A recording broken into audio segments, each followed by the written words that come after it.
Como é que vão vocês, meus amigos, meus amores? Tudo bem? Espero que esteja todo mundo na santa paz e na saúde máxima. E vamos trocar uma ideia sobre história mais uma vez. Estamos juntos para conversar hoje sobre renascimento cultural. Olha só que coisa mais linda, mais cheia de graça. O renascimento cultural é o nosso tema de hoje. Pois bem, para começar a conversar sobre renascimento cultural, se é que o negócio vai deixar... Isso, olha só, estou fazendo uma arte aqui, ó. Que arte mais conceitual. Para começar a conversar sobre renascimento cultural, eu acho que é importante a gente fazer uma introdução para relembrar um pouquinho quais são os caminhos que nós estamos percorrendo na história. Então veja bem, a gente está estudando a parte final de uma fase da história europeia chamada Idade Média. E estamos chegando já na fase inicial do próximo momento histórico europeu chamado Idade Moderna. Então nós estamos num momento de passagem histórica. Só que esse momento de passagem histórica faz parte de um momento de transição histórica mais amplo, que é a passagem do feudalismo para o capitalismo. Ou, como eu gosto de chamar, a transição feudo-capitalista. Então, vamos relembrar um pouquinho o que a gente estava discutindo. Nós conversamos que, depois da queda do Império Romano, lá no século V depois de Cristo, começa a se formar a sociedade feudal na Europa, o feudalismo.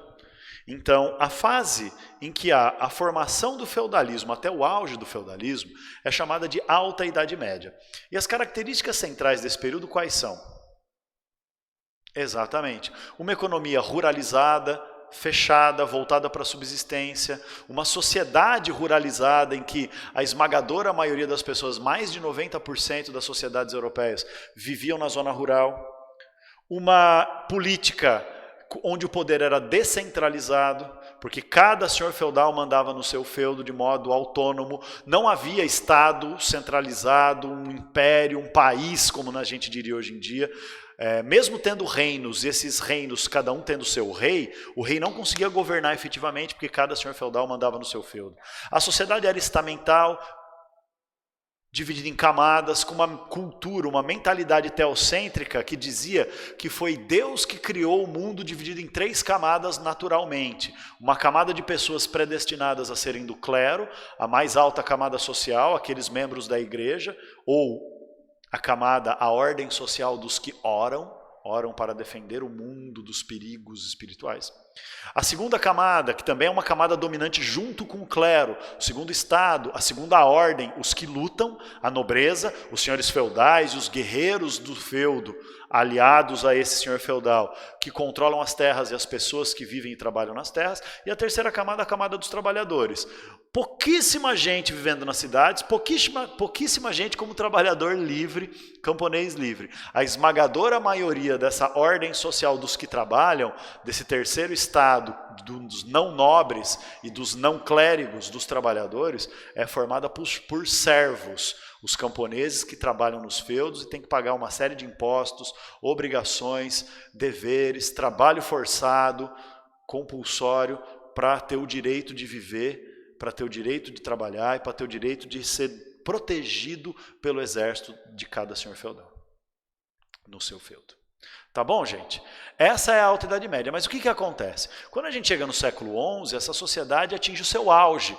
Por quê? Porque o feudalismo ele fecha tantos feudos porque acaba garantindo a proteção da população feudal, isso vai levando ao aumento da produção agrícola, uma diminuição das epidemias e doenças, uma diminuição das guerras e invasões, por esse fechamento da sociedade feudal em torno do feudo, em torno da militarização do feudo, em torno do poder do senhor feudal. Nesse cenário, então, o que acontece? As condições de vida melhoram lá pelos séculos 9, 10 e 11 e a população começa a crescer. Quando chega no século 11, a população é grande demais e não tem terra suficiente para todo mundo no feudo. Resultado?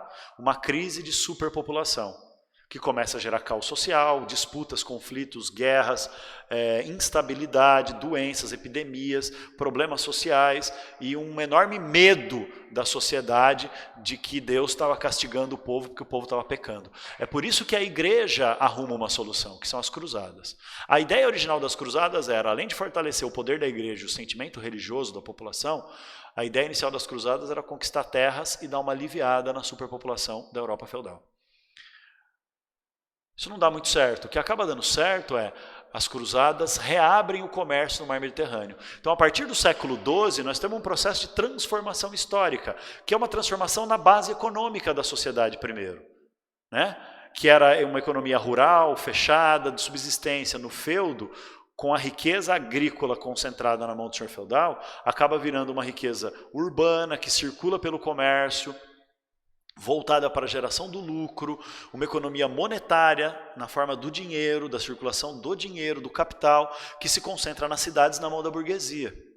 Então nós temos uma mudança que é econômica e social ao mesmo tempo.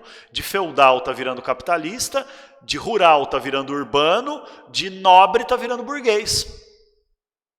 Se está mudando isso tudo, muda também o sistema político. E aí a gente já estudou, foi um dos nossos últimos assuntos, a gente já estudou como é que essas transformações na economia, na sociedade, fazem a burguesia e o rei se aliarem para buscar a centralização do poder e a formação do Estado Nacional. Então nós temos a formação do Estado Nacional no rolê aí também.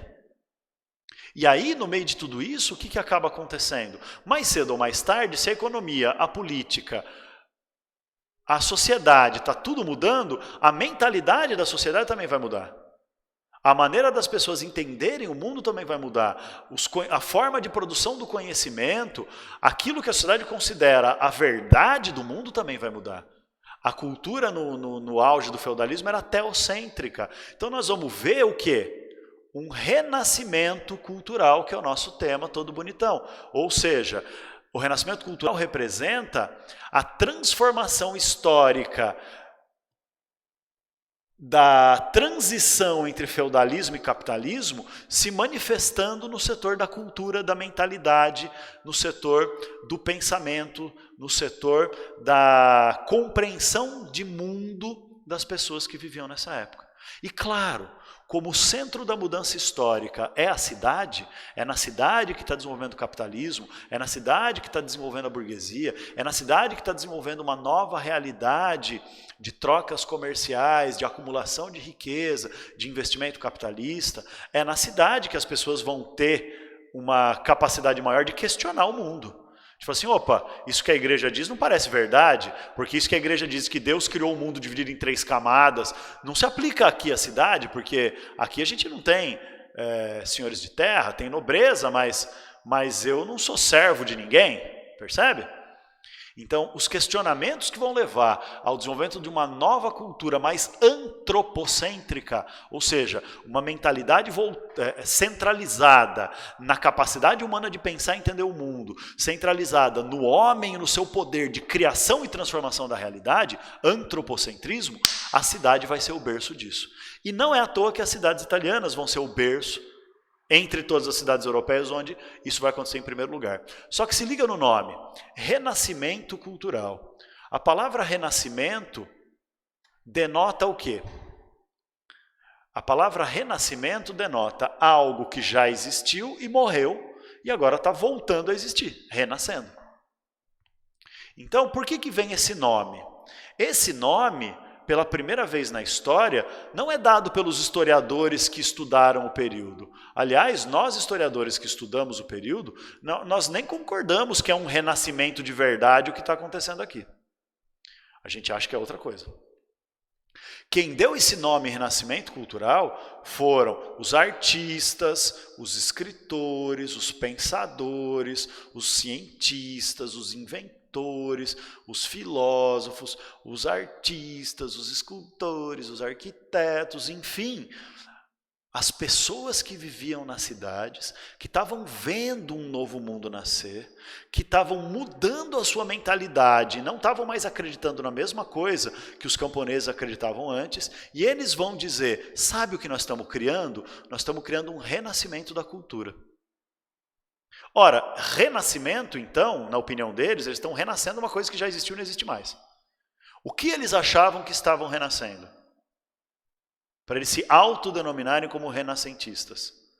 Eles acreditavam que eles estavam renascendo um outro momento da história europeia no passado, que já tinha sido caracterizado por uma vida urbana, por um ambiente de liberdade intelectual, valorização do pensamento racional, da filosofia e da ciência.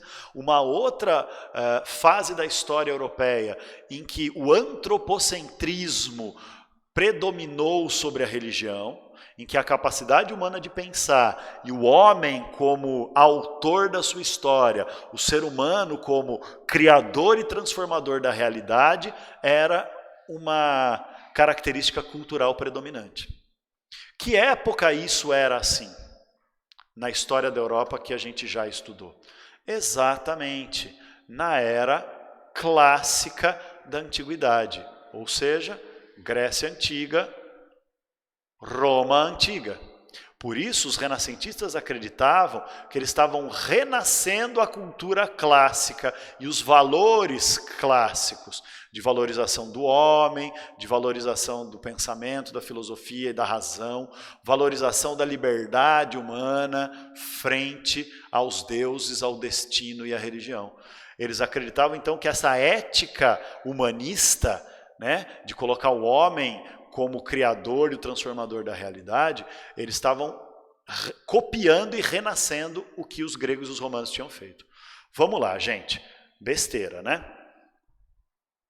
Impossível renascer o passado no presente, porque não é a mesma época histórica, não são as mesmas características históricas, não é a mesma realidade econômica, social, política e humana. É outra realidade. Então, por isso que eu escrevi no meu esquema, você viu lá, que é uma retomada dos valores clássicos greco-romanos, não um renascimento.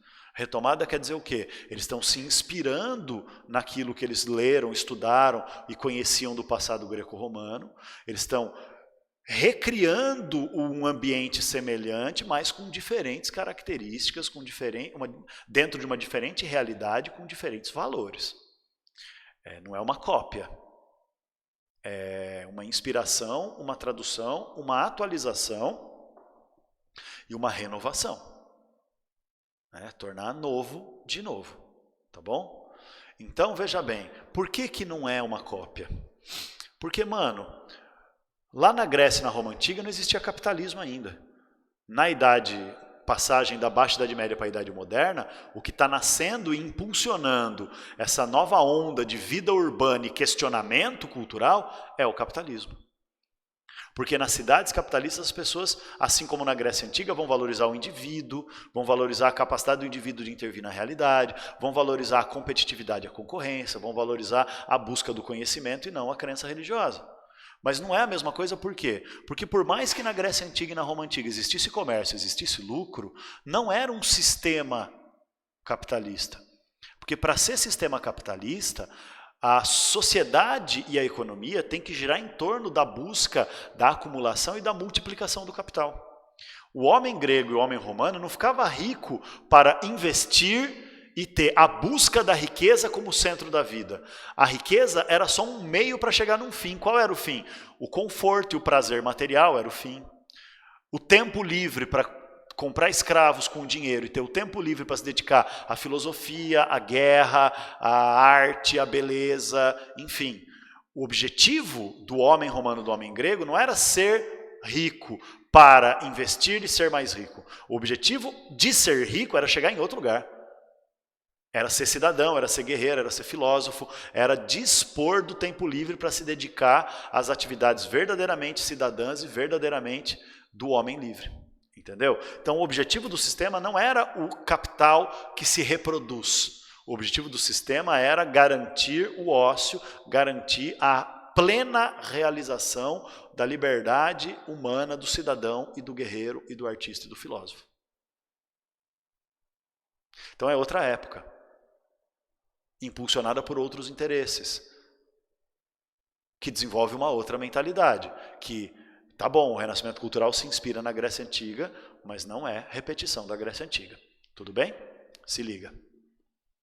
Para fortalecer ainda mais essa imagem de que eles estavam recriando uma era de sabedoria, de iluminação, de desenvolvimento humano, de racionalidade, de humanismo e de antropocentrismo, de valorização do indivíduo e da liberdade, eles queriam afirmar claramente que o renascimento cultural era um rompimento com a Idade Média feudal, com o que eles chamavam de Idade das Trevas. Aliás, são os pensadores renascentistas que criaram o nome Idade das Trevas para a Idade Média.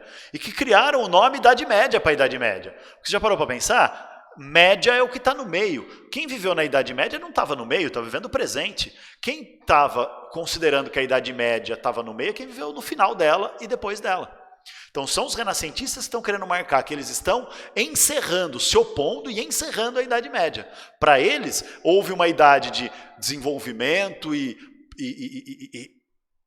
antropocentrismo e humanismo forte, que era a antiguidade greco-romana. Aí uma escuridão, uma noite de 1000 anos, que é a Idade Média, que todo o desenvolvimento humano foi abandonado para seguir a religião e o feudalismo. E agora os renascentistas estão fazendo o quê? Como se fosse acender a luz, ligar o interruptor, para restaurar, renascer a luz, a beleza, a arte, a filosofia, a ciência, o conhecimento, o antropocentrismo, o humanismo e o individualismo. Como se fosse luz, luz, luz, Idade Média apagou a luz, trevas, trevas, trevas, escuridão, escuridão, escuridão, Renascimento acendeu a luz de novo. Isso é uma mentira dupla, né? Primeiro porque nenhuma transformação histórica acontece de repente. As mudanças históricas acontecem por acumulação. E segundo, porque a Idade Média não é a Idade das Trevas. Eles chamam de Idade das Trevas, mas ela não é exatamente uma Idade das Trevas. Então veja, as características do feudalismo e do poder da Igreja Católica, que vão levar a, em determinado período da Idade Média, realmente ser uma fase de obscurantismo, de perseguição religiosa, de esconder o conhecimento, esconder a ciência, esconder a filosofia, de produzir uma arte, uma mentalidade, um conhecimento todo voltado para a religião, isso realmente aconteceu. Mas começou a se formar já no Império Romano. Então, a transformação da religião católica na religião dominante na Europa foi quando o imperador Teodósio proclamou o catolicismo a religião oficial de Roma. Veja, não é a Idade Média que inventa o poder religioso, o teocentrismo, já na Roma Antiga. O fechamento dos feudos não começa depois que o Império Romano acaba, começa na crise do Império Romano, quando tem invasão dos povos bárbaros e os grandes senhores de terra vão se fechando na zona rural, começando a formar os feudos. Então essa realidade das trevas não é uma exclusividade da Idade Média. Além disso, os filósofos da Idade Média e os pensadores, e o próprio povo da Idade Média, sentia que estava continuando o Império Romano. Tanto é que a língua oficial da Igreja Católica era a língua de Roma. Então não é um rompimento, é um processo histórico lento e gradual de transformações que começa antes da Idade Média começar e continua acontecendo esse processo de transformações depois, bem depois que a Idade Média já começou. E esse obscurantismo mesmo é só no auge da Idade Média. Além disso, a decadência do feudalismo e a decadência dessa cultura teocêntrica, anti-racionalista, anti-humanista, já começa bem antes da Idade Média acabar. Na época do Renascimento comercial e urbano, já tinha o desenvolvimento de questionamentos, de filósofos, de cientistas, buscando uma outra mentalidade, até dentro da própria Igreja Católica. O São Tomás de Aquino é um filósofo aristotélico católico, chama escolástica, o ramo da filosofia tomista, né, do São Tomás de Aquino.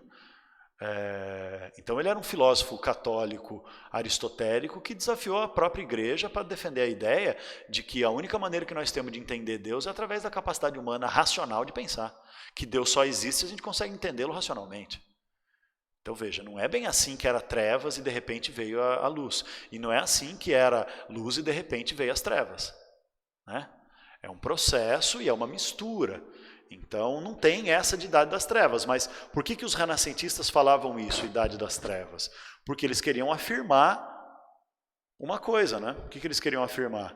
Eles queriam se ver e se apresentar para o mundo como críticos do feudalismo, do teocentrismo, do poder da igreja e do poder da nobreza.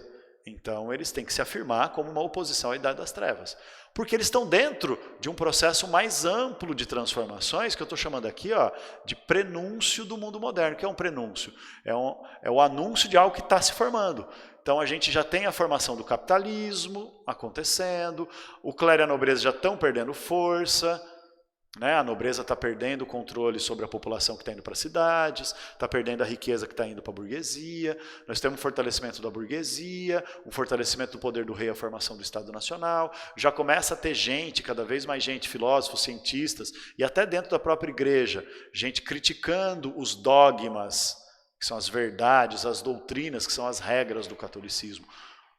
Então, quer dizer, é um momento histórico de transformação, e o renascimento cultural ele simboliza o quê?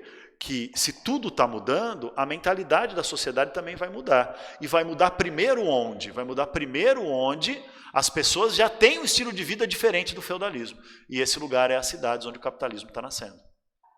Então veja, quando a gente fala em renascimento cultural, a gente não pode achar que ele está acontecendo em todos os lugares do mesmo jeito, ao mesmo tempo, quando, na verdade, na zona rural nem teve renascimento cultural. Quando, na verdade, nessa época, não. Ele vai se espalhar mais tarde. Então, vai levar séculos para essa nova mentalidade inspirada no antropocentrismo e no humanismo greco-romano. Vai demorar séculos para se espalhar pela Europa inteira e para penetrar na mentalidade da população rural dos camponeses também.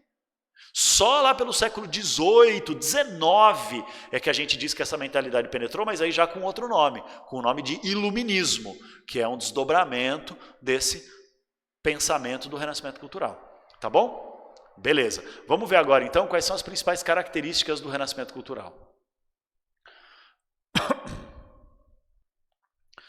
Desculpa, gente, olha só como eu sou espertinho, eu tinha esquecido de cortar um negócio que não fazia mais sentido, aí eu pausei o meu vídeo, consertei, vocês não estavam vendo minha cara mesmo, então se eu não aviso, vocês nem iam saber que isso tinha acontecido, e eu tirei ali o que estava errado.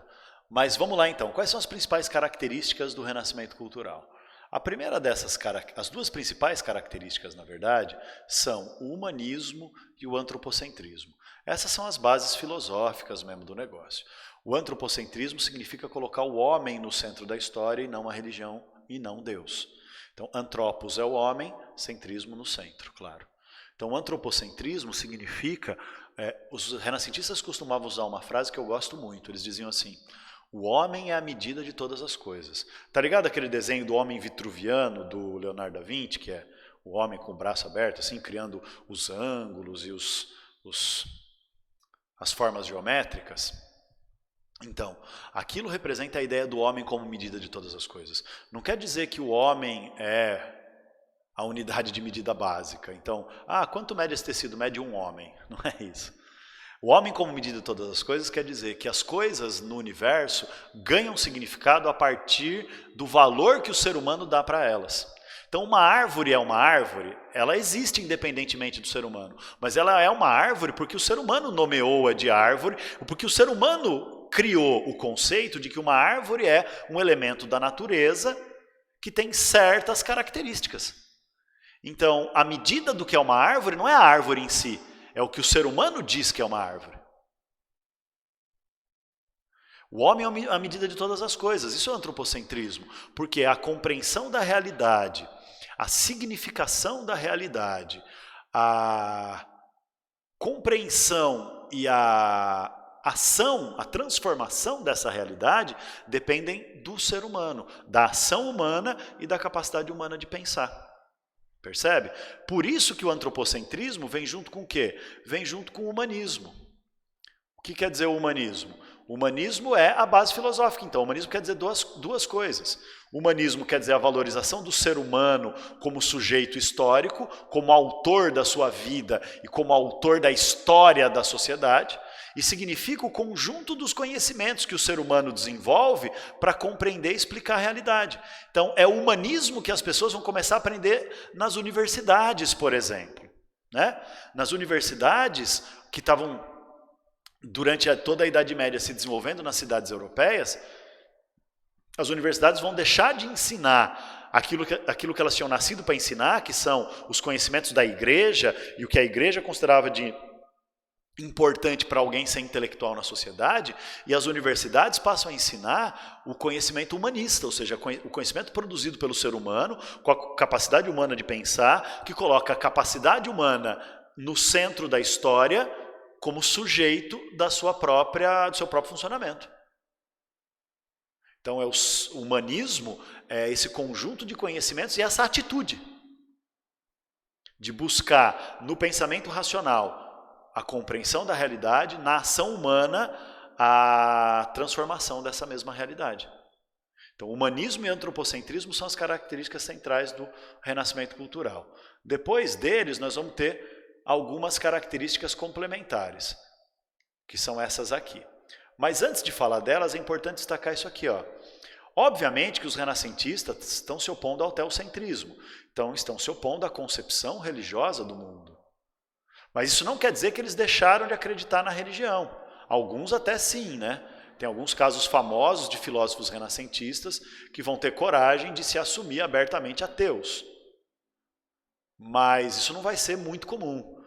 A maioria dos pensadores, filósofos e artistas renascentistas, eles vão muito mais se assumir como humanistas, como aqueles que valorizam o homem como autor e sujeito da história, como antropocêntricos, aqueles que colocam o homem no centro da realidade e no centro do conhecimento, mas eles consideram-se cristãos ainda e não abandonam a crença na religião. É meio que essa fita do neoplatonismo, olha que legal. Neoplatonismo, base filosófica do renascimento cultural, que é uma adaptação das ideias do Platão. O que o Platão dizia sobre o conhecimento e sobre a vida humana? Dizia que o homem era formado por duas dimensões ao mesmo tempo. O mundo das ideias, o mundo ideal, e o mundo material, o mundo concreto.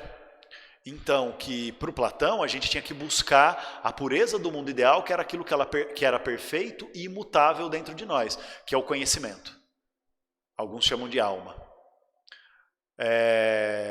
Enquanto que o mundo material é o mundo do nosso corpo, o mundo dos sentidos, o mundo sensorial, que é aquele que a gente percebe pelo tato, pelo paladar, pela audição, pela visão, pelo olfato, e isso nos dá uma compreensão distorcida da realidade. Por Platão, então a gente tinha que negar e abandonar o mundo material para nos dedicarmos ao mundo ideal das ideias e do pensamento e do conhecimento, para buscar a verdade das coisas.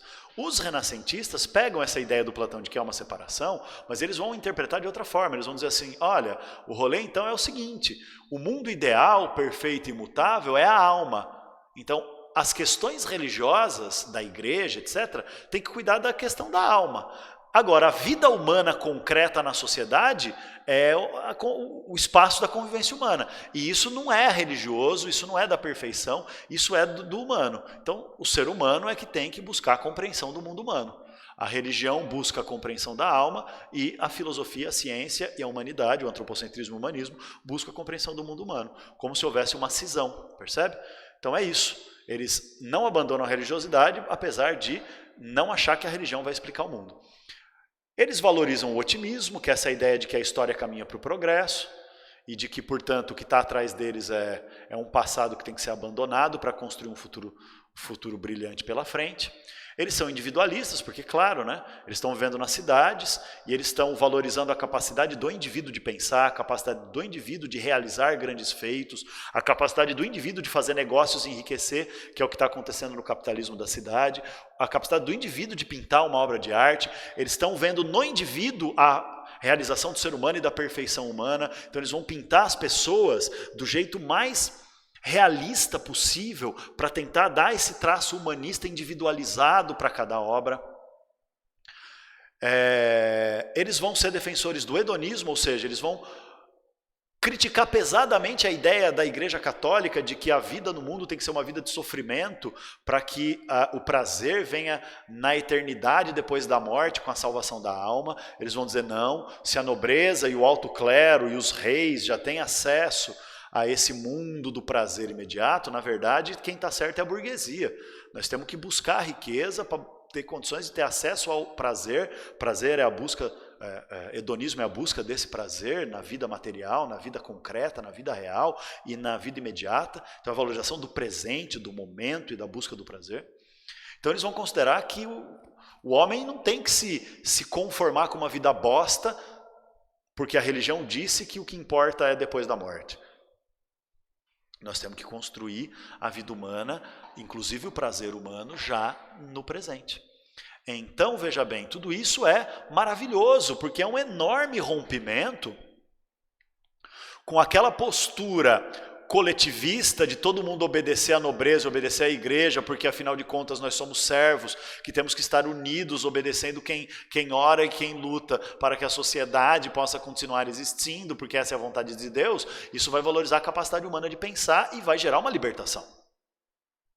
O hedonismo vai permitir que as pessoas deixem de ver a sua vida como algo predestinado, como algo inevitável, e o ser humano vai ser capaz de moldar seu próprio destino, inclusive pela busca do prazer, né? Só que isso é perigoso também, né?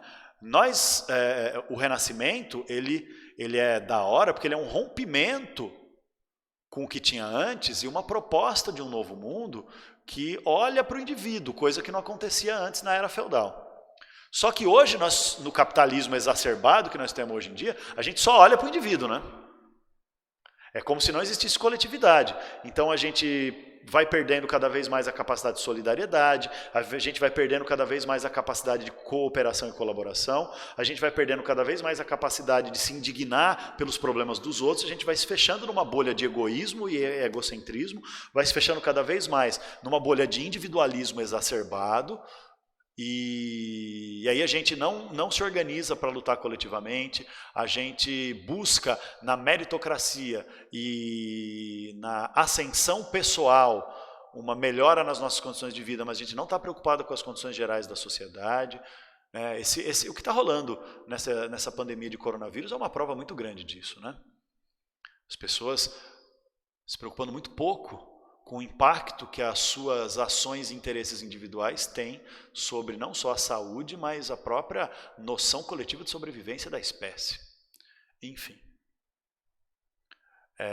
O hedonismo também, né? A gente vive hoje pelo prazer de vai na balada e beija todo mundo, e sexo indiscriminado, e a gente não constrói mais relações de longo prazo. Que ao mesmo tempo que elas nos tiram um pouco da liberdade individual, as relações de longo prazo nos dão suporte e estrutura para aguentar os problemas da vida, né? As amizades, os amores, a cumplicidade, a intimidade, o conhecer o outro, o ser conhecido, né? Esse laço, esse vínculo que gera uma relação de apoio, cuidado, proteção e carinho. Então a gente está perdido no ambiente de individualidade que a gente não consegue nem planejar o futuro. Então veja, a gente vai para a aula, agora a gente está na aula, na videoaula, né? na educação à distância, mas a gente vai para a aula e a gente não é capaz de ficar em silêncio, ouvindo e trocando ideia dentro do contexto da aula, porque o nosso prazer pessoal de conversar e de fazer outras coisas é mais importante do que o interesse da sociedade que está ali reunida para ter uma aula, e é mais interesse do que o nosso futuro, é mais importante do que o nosso futuro. A gente caga para o futuro, porque a gente vive uma vida focada no presente, no prazer do presente. Então a gente vive a aula como uma perda de tempo para poder depois jogar videogame. A gente vive a semana produtiva como uma perda de tempo para depois se dedicar à balada, que é onde eu vou ter prazer sem limites, e é o que realmente importa. E o sacrifício em nome de uma causa maior, ou o esforço em nome de um futuro diferente para mim e para o mundo, é cada vez mais deixado de lado. Agora, mesmo assim nós temos que destacar, naquele momento histórico, essas novas ideias tiveram um impacto fenomenal, porque vão romper com a tradição feudal e vão propor uma nova realidade onde a capacidade humana, o pensamento humano e a liberdade humana passam a ter um lugar central na compreensão do mundo. Tá bom? E essas ideias todas acabam se espalhando com mais facilidade, por quê? Porque bem na época que elas estão se desenvolvendo, a passagem da baixa Idade Média para a Idade Moderna, mais precisamente no ano de 1450, século XV, metade do século XV, um inventor alemão chamado Johannes von Gutenberg, ele vai inventar a imprensa, que é um mecanismo de imprimir livros sequencialmente. Ou seja, o Gutenberg vai inventar uma tecnologia capaz de fazer com que a difusão do conhecimento não fosse mais controlada pela igreja, que era quem tinha tempo livre para ter aqueles monges que copiavam página por página, livro por livro, desenho por desenho, letra por letra. Vai ser possível imprimir livros. Era muito mais demorado do que hoje, mas vai ser possível imprimir livros. Qualquer um que tenha uma imprensa vai conseguir imprimir livros, imprimir jornais, imprimir conhecimento. E isso vai tornar muito mais possível difundir o conhecimento. Mas claro que ainda era muito limitado. É muito limitado por quê? Porque, primeiro, a maioria esmagadora da sociedade, coisa de 90% a 95%, não sabia ler. E quem sabia ler estava nas cidades. Então, o renascimento cultural é uma realidade urbana. Beleza, minha gente? Tá tranquilo? Favorável? Então, se liga aqui. A partir disso, então, nós vamos olhar para as fases do desenvolvimento do renascimento cultural. E para começar essa conversa, nós temos que saber que a Itália, as cidades comerciais italianas, às margens do Mediterrâneo, são o berço do renascimento cultural. E são o berço do renascimento cultural por quê? Por 3 elementos. Primeiro, se o renascimento cultural é uma mentalidade burguesa, urbana, ligada à difusão do capitalismo, essa busca de valorizar o indivíduo, o homem, a capacidade humana de realizar, como o burguês faz comércio e fica rico, o homem pensa e entende a realidade. Então, se é isso, as cidades italianas são o berço do renascimento, porque lá era onde o capitalismo, entre os séculos XIV, XV e XVI, estava se fortalecendo da maneira mais impressionante. Então, a força comercial, a força capitalista das cidades italianas tornam a Itália um berço. O segundo elemento é, se o renascimento cultural se inspira na antiguidade greco-romana, claro que o lugar onde o passado romano e grego está mais vivo, porque tem resquícios do mundo antigo, na praça, na rua, monumentos, esculturas. Enfim, a antiguidade está viva ainda nas ruas no dia a dia, é lá na Itália. Então, as cidades italianas, pelos seus resquícios clássicos, ela nunca abandonou completamente essa tradição romana da beleza, da arte e do pensamento. Então, lá é onde esse movimento vai ganhar força mais rápido e antes que qualquer outro lugar. Terceiro lugar, na Itália tinha um treco chamado de mecenato. O que quer dizer o mecenato? Mecenas é aquele que financia artistas e obras de arte. Então, como tinha uma burguesia muito rica nas cidades italianas, os burgueses vão começar a pagar mesada, financiar, encomendar obras, encomendar quadros, esculturas, projetos arquitetônicos para esses pensadores e artistas do renascimento cultural, para que eles vivam só disso, para que eles possam se dedicar só à sua arte.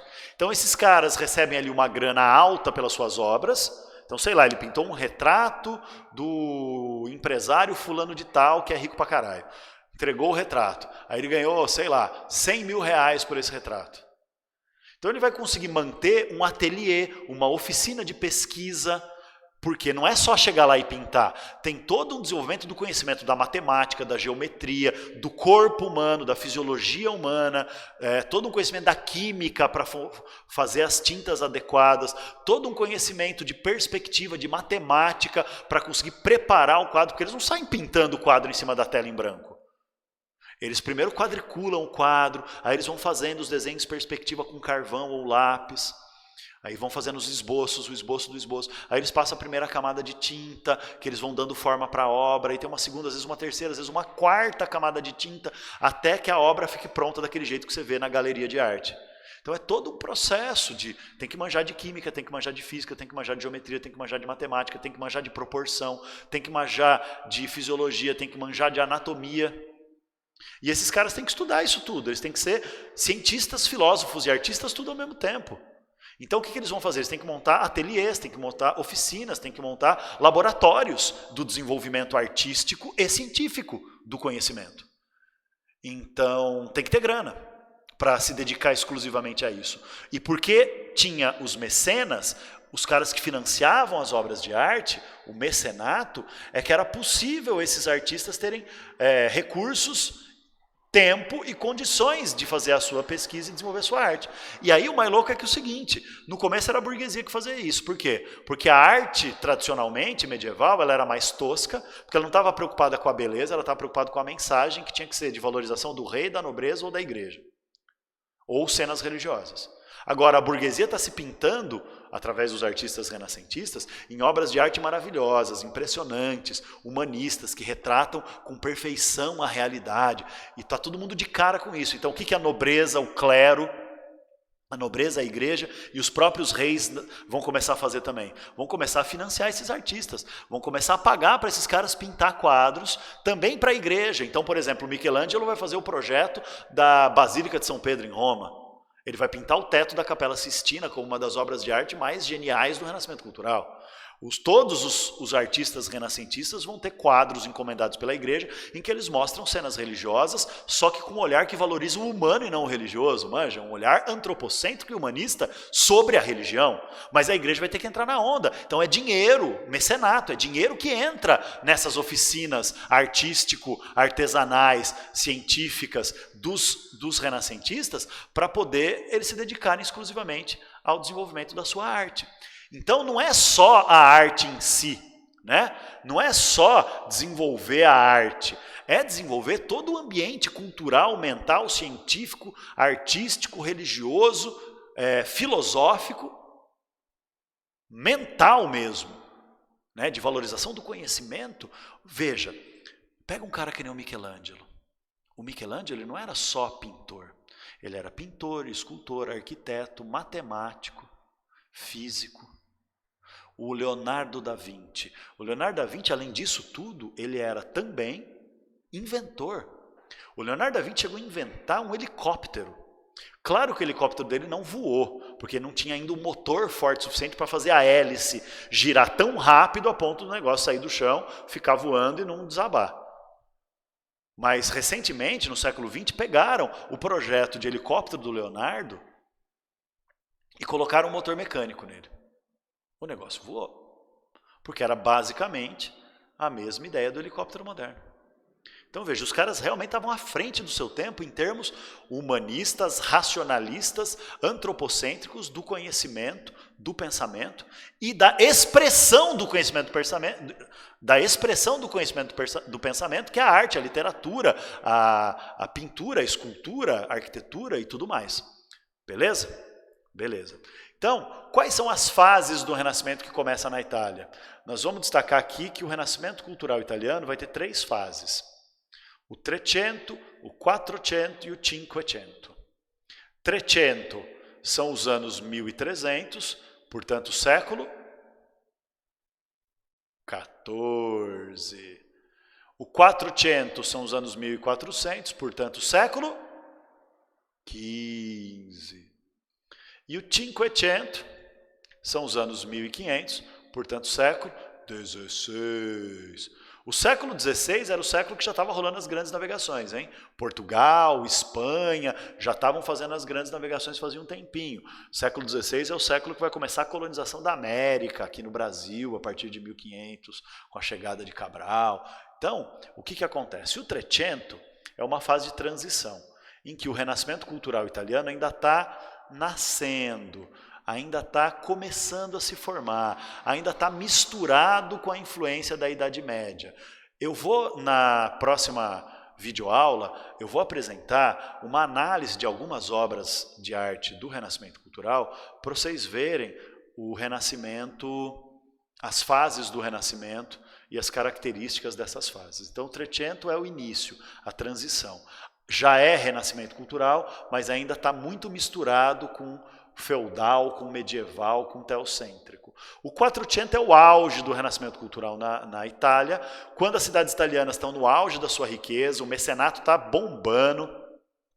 É a fase das tartarugas ninja, né? Leonardo, Michelangelo, Rafael e Donatello, que são 4 dos mais famosos artistas do Renascimento Cultural desse período: Leonardo da Vinci, Michelangelo, Rafael e Donatello. Eu prefiro o Botticelli, eu vou mostrar Botticelli, não vou mostrar Donatello, mas são esses caras aí. Já o Cinquecento, século XVI, é a fase em que, aqui ó, o Renascimento italiano entra em declínio, em decadência. Por quê? 3 motivos principais o Renascimento na Itália entra em declínio. Primeiro, as cidades italianas deixam de ser o lugar mais rico do capitalismo, porque está tendo as grandes navegações. Então as cidades italianas perdem força econômica, não são mais tão ricas quanto antes. Quem fica rico são os países europeus que estão fazendo grandes navegações, tipo Portugal, Espanha e Holanda. E aí o renascimento cultural vai se espalhar para esses outros lugares. Então nós vamos ter um renascimento cultural na Espanha, um renascimento cultural na Holanda, um renascimento cultural em Portugal, renascimento cultural na França, renascimento cultural na Inglaterra, e os artistas da Itália vão começar a perder força. Primeiro porque, como as cidades italianas perderam força, não tem mais tanto mecenato, não tem mais tanta prosperidade, não tem mais tanto desenvolvimento assim. Segundo, é porque a Itália não forma um reino centralizado. A Itália tem muita instabilidade política. O que quer dizer instabilidade política? São vários reinozinhos separados ou cidades-estado independentes que não conseguem formar um país forte nem para fazer investimento de grandes navegações, nem para ter certa segurança. Então começa a ter muita guerra, muito conflito, e essa instabilidade, esse enfraquecimento político das cidades italianas também faz a arte entrar em decadência. E o terceiro e grande fator é a questão religiosa. A Igreja Católica vai mudar de postura nessa fase. Por que vai mudar de postura? Porque até então a Igreja Católica tinha apoiado o renascimento cultural. Só que nesse período do século XVI, acontece um fenômeno chamado Reforma Protestante, que é o próximo tema de história geral. A Reforma Protestante é o surgimento de novas religiões cristãs não católicas na Europa, tipo a religião luterana, a religião calvinista, a religião anglicana e várias outras religiões desdobradas dessas. Com o surgimento dessas novas religiões, o que acontece? A Igreja Católica vai tentar reagir para não deixar essas religiões se espalharem tanto. Então essas religiões vão se espalhar na região norte da Europa e a Igreja Católica vai tentar evitar que elas se espalhem em Portugal, na Espanha e principalmente na Itália. Por isso, o que a Igreja vai fazer? Vai parar de apoiar o pensamento renascentista, que tem uma certa crítica ao teocentrismo e aos dogmas que são as verdades da igreja, e vai começar a perseguir quem pensa diferente. E isso significa o fortalecimento, novamente, da Inquisição Católica. O que quer dizer Inquisição? Tribunal do Santo Ofício da Inquisição. Tribunal religioso de investigação, Inquisição é investigação. Investigação de quem pensa e de quem defende ideias diferentes da verdade da igreja. E essas pessoas vão ser realmente perseguidas. Nessa época, por exemplo, o nosso grande amigo Galileu Galilei, que é um cientista renascentista, que está propondo que o planeta Terra não é o centro do universo, ele vai ser perseguido pela Inquisição.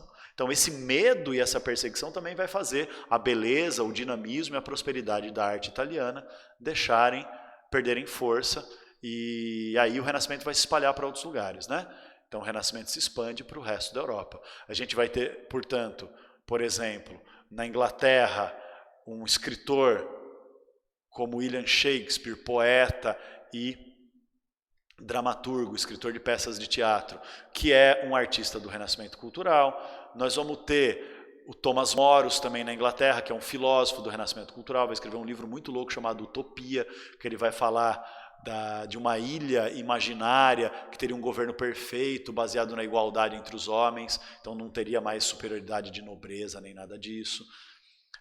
O Maquiavel, na Itália, vai escrever sobre política, uma filosofia política. Nós vamos ter Cervantes escrevendo Dom Quixote na Espanha, nós vamos ter Camões. Opa, quase derrubei aqui minha mesa. Camões escrevendo os Lusíadas em Portugal para valorizar as grandes navegações. O Dom Quixote é uma crítica à nobreza decadente, uma ridicularização da nobreza. Nós vamos ter pintores e escritores franceses, vamos ter Montaigne, vamos ter holandeses famosos como Quentin Metzges, como Erasmo de Roterdã, tanto pintores como escultores, como escritores, enfim, o Renascimento se espalha e deixa de ter na Itália o centro da sua difusão.